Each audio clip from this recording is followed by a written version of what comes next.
चाहने लगे। देखो करीब से मिले हैं नसीब से, आएगा पल ये फिर कहाँ। আসসালামু আলাইকুম everyone, it's me Isha. Welcome to my new blog video. আজকে আমি চলে যাচ্ছি আমার ফ্রেন্ডের বাসায়। যাওয়ার কোনো প্ল্যান ছিল না, কিছু ছিল না। হুট করে আমার ফ্রেন্ড আগের দিন রাত্রে আমাকে কল দিয়ে বলতেছে, ঈশা আসে আমাদের বাসায়, আয় না, অনেকদিন ধরে দেখা হয় না, হ্যান ত্যান। তো আমি তখন বলছিলাম দেখি ভাই, হুট করে বললেই আমি বের হইতে পারি না, আমার আম্মু আমাকে এখন এমনিতেও বের হইতে দেয় না একা। তো বলছিলাম দেখি, তাও আর কি অনেক রিকোয়েস্ট করতেছিল, আয় অনেকদিন দেখা হয় না। তো আমি বলছিলাম আচ্ছা আসবো ভাই, কথা দেওয়া ফেলছে এখানে যে আচ্ছা আসবো।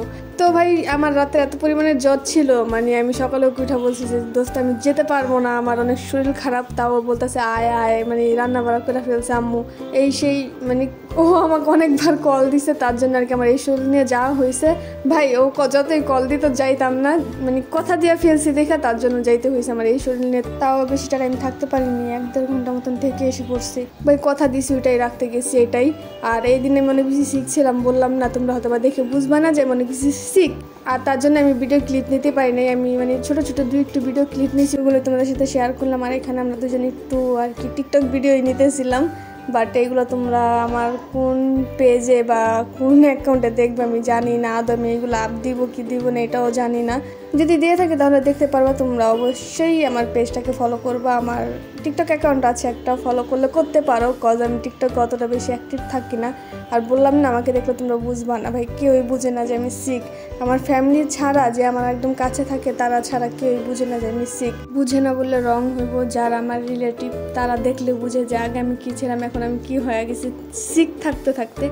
তো যাই হোক, এখানে আর কি আমি এসে পড়বো, তার জন্য আমি আমার জন্য এতগুলো রাস্তা আনছে, বাট আমি কিছুই খেতে পাই নাই, জাস্ট অ্যাপেলটা ছাড়া। আর আন্টি এতগুলো মানে আইটেম রান্না করছে ভাই, আমি দুপুরে খেয়ে আমার পেট এমনিতেই ভরা, কজ আমি তো একটু লেট করে গেছি। তো এই 1-1.5 ঘন্টার মধ্যে ভাই কত খাওয়া যায়। আর এখানে তোমরা সন্ধ্যার ক্লিপ দেখতে পাচ্ছো, বাট আমি ওদের বাসা থেকে বের হয়েছি সন্ধ্যার অনেক আগে। রাস্তা এত পরিমাণে জ্যাম ছিল ভাই। ও তোমার সাথে একটা কথা শেয়ার করি, এই দিন আমি বের হয়েছি, রাস্তা অনেক পরিমাণে জ্যাম ছিল। রাস্তা তো ভাই আমাদের চিনা জানে, আমাদের এলাকা তো। অন্য রাস্তাটা ঢুকছে আঙ্কেল, বাট যে আঙ্কেলের রিক্সা আমি উঠছি আঙ্কেল রাস্তা চিনে না, বাট আমি তো চিনি। তো আঙ্কেলের রাস্তাটা ঢুকছে ভাই, আমি পুরা হারায় গেছি, আমি চিনতেই পারতাছি না যে আমি কোন রাস্তা দিয়ে আসছি বা কি। আমি আর কি মানুষদের জিজ্ঞাসা করে করে আসতেছিলাম যে আঙ্কেল এখানে যায় কীভাবে, এখানে যায় কীভাবে, মানে এরকম হয়ে গেছে। তো এই করতে করতে ভাই মাগরিবের আজানের পরে আমি বাসায় যেতে পারছি। তো এর জন্য আমার আম্মু আমাকে একা বের হইতে দেয় না। আর এখানে তোমরা আরেকটা ক্লিপ দেখতে পাচ্ছ, এটা ভাই অনেক আগের আরও ক্লিপ। এটার ফুল একটা ব্লগ ছিল, বাট আমার ফোন থেকে ডিলিট হয়ে গেছে, কিভাবে জানি আল্লাহই জানে। এতটুকু আর কি আমি এডিট করে রাখছিলাম, তো ভাবলাম আজকে তোমাদের সাথে শেয়ার করে দিই, যেহেতু এই ভিডিওটা একটু শর্ট। তো এখানে মূলত হয়েছে কি, দিঘিয়ারা নিয়ে বের হয়েছিলাম আমাদের ওল্ড মেমোরি আর কি মনে করার জন্য আর কি। যেখানে আমরা আসছিলাম এই জায়গাটা, আমরা যখন স্কুলে পড়তাম দিঘিয়ারা, আমি যখন আর কি মানে টাইম পাইতাম আমরা এখানে এসে বসে থাকতাম, আড্ডা দিতাম, আর এই চিকেনটাই আমরা খাইতাম। মানে আঙ্কেলের সাথে আমাদের পরিচয় হয়ে গেছিলো, আঙ্কেল এখন আমাদের চিনতে পারছে। মানে আমরা প্রায় 3 বছর পর গেছি, বাট এখন আঙ্কেল চিনতে পারছে। এমন হয়তো আমরা 12টা বাজে ঢুকতাম, আমরা 3টা বাজে বের হইতাম এখান থেকে। তো এখানে চিকেনটা অনেক ভালো লাগছে, এখানে আরেকটা ছিল নাচোস, ওটাও অনেক ভালো লাগতো, ওটাও খাইতাম, বাট ম্যাক্সিমাম টাইমে আমরা এই চিকেনটাই খাইতাম।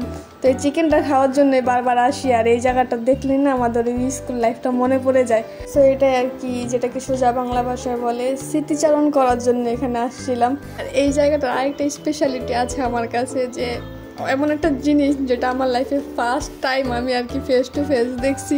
মানে এই জায়গাটা দেখলে, এখানে গেলে আর কি আমার ওইটাই মনে পড়ে। ওই দিন আমি দিঘির সাথে আসছিলাম, আর ওই দিন এই দিন কি ভাই, এই জায়গায় ম্যাক্সিমাম টাইম আমি দিঘির সাথে আসছি। আর হয়তো বা মাঝে মাঝে কিছুদিন অন্য ফ্রেন্ডের সাথে আসছিলাম, বাট দিঘির সাথে আমার ম্যাক্সিমাম টাইমে আসা। আর এই তো এভরিওয়ান, সবাই আমার কথাগুলো একটু বুঝে নিবে। আজকে অনেক বেশি আমার কথাগুলো বাজতেছে, জানি না কেন না এত কথা বাজতেছে।